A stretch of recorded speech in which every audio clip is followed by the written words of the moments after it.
Yeah, in a nutshell, there, Shubo, I've got to agree with you. I think this film fell far short of the first one. There were some things that I liked about it.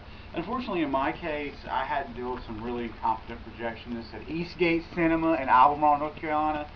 I tell you, it's about every other time I go to the movies, I have to go out and say, hey guys, could you line the picture up a little bit more? Could you focus it? Could you get the sound working? I don't know what's up with this place. But anyway, in addition to that, there were some unruly other patrons of the theater down there thinking that their voice didn't bother anybody else, just having a full volume conversation. So that really kind of hurt my experience of it, and I really do feel like I want to watch it again. I did actually like the uncanny aspect of it and Sherry's parts, the lady in white and the whole white horse thing with the childlike representation of Michael. So I got that. I thought that was pretty cool, and it was another example of zombie sort of making it his own, and getting a little bit far afield from the source material. So I was fine with that. Another one of the things that I really did like was how the characters were portrayed as they looked like they'd been through the trauma. They had the scars and just felt very real. The characterizations of those people that had been through everything you saw in the first film.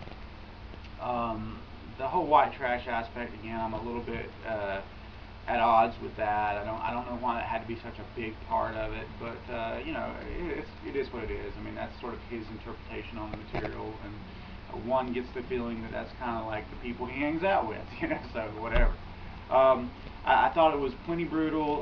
Brutal in and of itself is not enough to make a film good. So this fell short in that regard for me.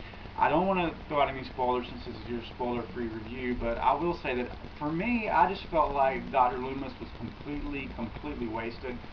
It's almost like he was all off on his own little story arc, and then or not really a story arc, just doing his own thing, and then at the end he just sort of gets pulled into it, and I felt really disconnected from anything that happened to him at the end of the film. I just did not care about his character by the end of this film, so it lost me. This fell far short of the first film, though I do think I would like to see it again. And like you, I may just wait for the DVD where I can have a better viewing, or I could really kind of focus on it a little bit more. I don't know. This really just didn't do it for me, and I probably would give it maybe a point higher. Maybe I would give it a 7 out of 10, just because there's a lot of crappy movies that I've sat through, and this one did have a lot going for it. I thought the characterization of Michael, was awesome. I mean, basically the actor and the way he looked, the idea that he'd been sort of living out in this barn, between Halloweens or whatever, and kind of existing on whatever he could kill.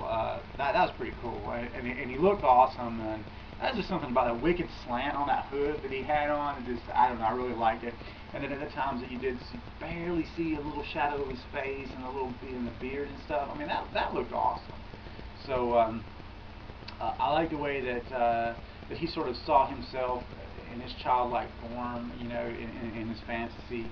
I thought that was pretty cool, and the whole uncanny aspect of it, where it sort of gave him a creative license to have all kinds of creatures like the pumpkin head and all the shrine-like imagery with the lighting. I enjoyed that. I thought that part was pretty cool.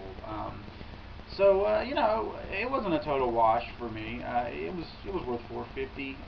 Didn't come close to the Rob Zombie's original reboot Halloween last year. I thought it was really good.